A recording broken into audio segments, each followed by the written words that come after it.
Beef निहारी को खाने का असल मजा है सर्दियों में। बिस्मिल्लाहिर्रहमानिर्रहीम। वेलकम है आप सभी का मेरे यूट्यूब कुकिंग चैनल घर का जायका बाय सादिया खान में। मैं हूँ कुकिंग एक्सपर्ट सादिया खान और हमेशा ही आपके लिए लेकर आती हूँ बहुत ही मजेदार और आसान सी रेसिपीज। आज मैं आपके लिए लेकर आई हूँ बीफ निहारी की रेसिपी। ये बीफ निहारी मैं कैसे तैयार करूंगी, अगर आप ये जानना चाहते हैं तो आपको रहना पड़ेगा मेरे साथ वीडियो के एंड तक। तो चलिए बीफ निहारी की मेकिंग स्टार्ट कर लेते हैं।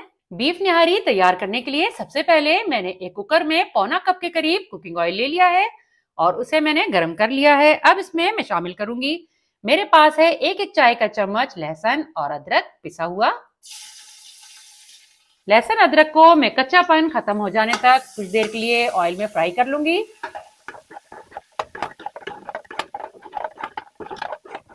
लहसुन अदरक को पका लेने के बाद अब मैं शामिल करूंगी, मेरे पास है 1.5 किलो के करीब बीफ। और बीफ को भी मैं लहसुन अदरक के साथ मिक्स कर लूंगी और तकरीबन 1 मिनट के लिए मैं बीफ को लहसुन अदरक के साथ पका लूंगी।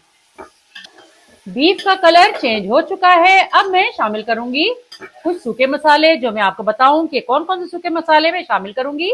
1 खाने का चम्मच भर के कुटे हुए सौंफ लिए हैं मैंने। सौंफ लाजमी इंग्रेडिएंट है, इसे आपने स्किप नहीं करना। निहारी की खुशबू और जायका इसी से बनता है। उसके बाद है मेरे पास 1 चाय का चम्मच सूखा धनिया पाउडर, 1 चाय का चम्मच सफेद जीरा पाउडर, 1 खाने का चम्मच लाल मिर्च का पाउडर, आधा चाय का चम्मच है कश्मीरी लाल मिर्च का पाउडर, 1 चाय का चम्मच है हल्दी पाउडर और आधा चाय का चम्मच है पीपली मिर्च का पाउडर, आधा चाय का चम्मच है जायफल और जवित्री का पाउडर और 1 चाय का चम्मच है कुटी काली मिर्च और 1.5 चाय का चम्मच है नमक। अब मैं तमाम सूखे मसाले पकते हुए गोश्त में शामिल कर दूंगी और 1 मिनट के लिए मैं इन सूखे मसालों को बीफ के साथ भून लूंगी।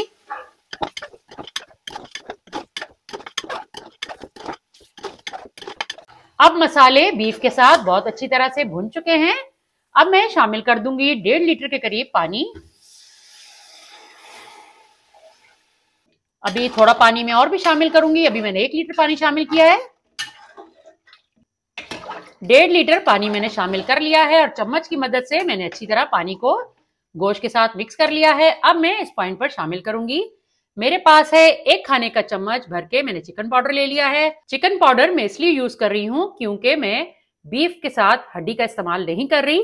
अगर आप हड्डी का इस्तेमाल कर रहे हैं तो हड्डियों को यखनी तैयार हो जाने के बाद आपने रिमूव कर देना है और सिर्फ गोश्त को आपने चोरबे में पकने देना है। तो इस पॉइंट पर मैं शामिल करूंगी 1 खाने का चम्मच चिकन पाउडर और अच्छी तरह से मिक्स कर लूंगी। और अब एक उबाल आ जाने के बाद मैं कुकर पे कवर लगा दूंगी और फिर मैं 45 मिनट के लिए गोश्त को गलने के लिए रख दूंगी। अब निहारी के शोरबे पर थोड़े थोड़े से बबल्स बनना शुरू हो चुके हैं और कलर आप देख सकते हैं कि मसालों की भुनाई के बाद शोरबे पे कितना शानदार सा कलर आया है, बिल्कुल देगी निहारी लग रही है। अब मैं ढक्कन कवर कर दूंगी और जैसा कि मैंने आपको बताया था कि 45 मिनट के लिए मैं कुकर में गोश्त को प्रेशर दे लूंगी। 45 मिनट गुजर जाने के बाद मैंने फ्लेम को ऑफ कर दिया है। अब मैं इंतजार करूंगी कुकर के भाप निकल जाने का, तो मैं टाइम वेस्ट किए बगैर कर लेती हूँ अपना अगला काम।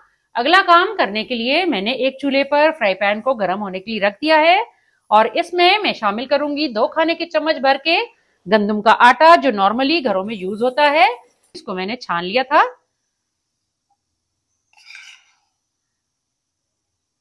और अब मैं आटे को कच्चापन खत्म हो जाने तक, यानी कि इस आटे में से खुशबू उठने तक, इसे मैं ड्राई रोस्ट कर लूंगी।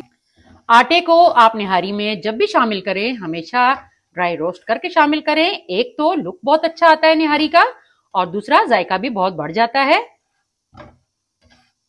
आप देख सकते हैं कि आटे का कलर अच्छा खासा चेंज हो चुका है।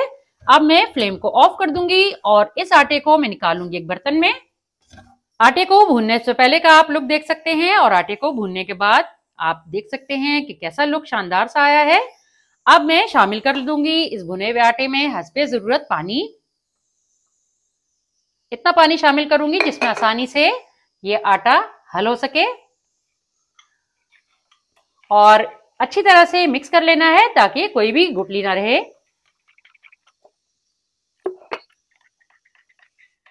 अब आटे को मैंने अच्छी तरह से मिक्स कर लिया है। अब ये आटा तैयार है निहारी में जाने के लिए। अब कुकर की तमाम भाप निकल चुकी है। अब मैं ढक्कन को खोलकर आपको दिखाती हूँ।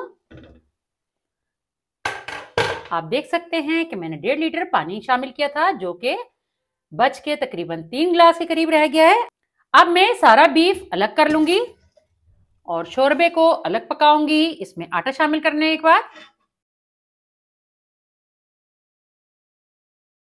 फ्लेम को मैंने ऑन कर दिया है और पकते हुए शोरबे में मैं शामिल कर दूंगी जो मैंने आटा मिक्स करके रखा था।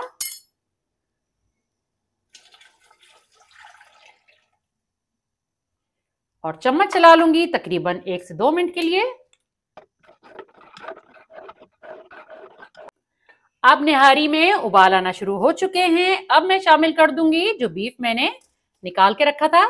जितनी देर निहारी तैयार हो रही है उतनी देर मैं तड़का तैयार कर लेती हूँ। तड़का मैं लगाऊंगी प्याज का। प्याज का तड़का लगाने के लिए मैंने एक मीडियम साइज का प्याज फाइन स्लाइसेस में कट कर लिया है। अब मैं इसे डाल दूंगी गरम तेल में और गोल्डन होने तक मैं प्याज को फ्राई कर लूंगी।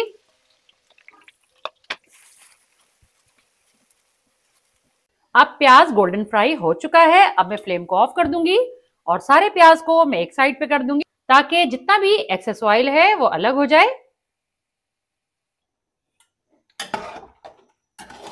शोरबे में गोश्त शामिल कर लेने के बाद अच्छी तरह से मिक्स कर लूंगी चम्मच की मदद से और फिर मैं शामिल कर लूंगी तला हुआ प्याज।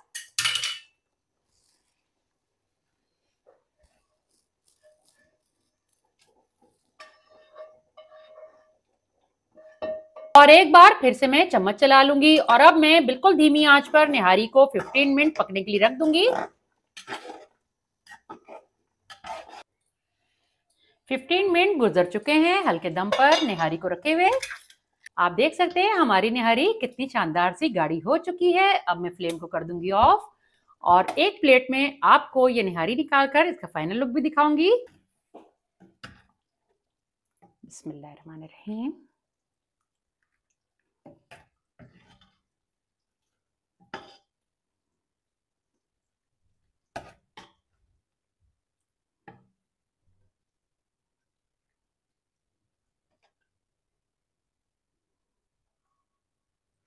और अब मैं ऊपर डाल दूंगी गार्निश।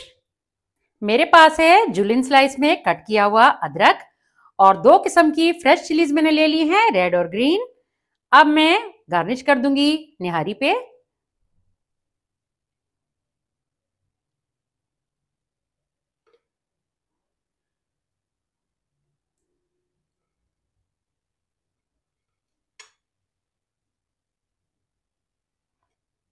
आप अपने हिसाब से जितनी मिर्च पसंद करते हैं उस हिसाब से गार्निश डालें।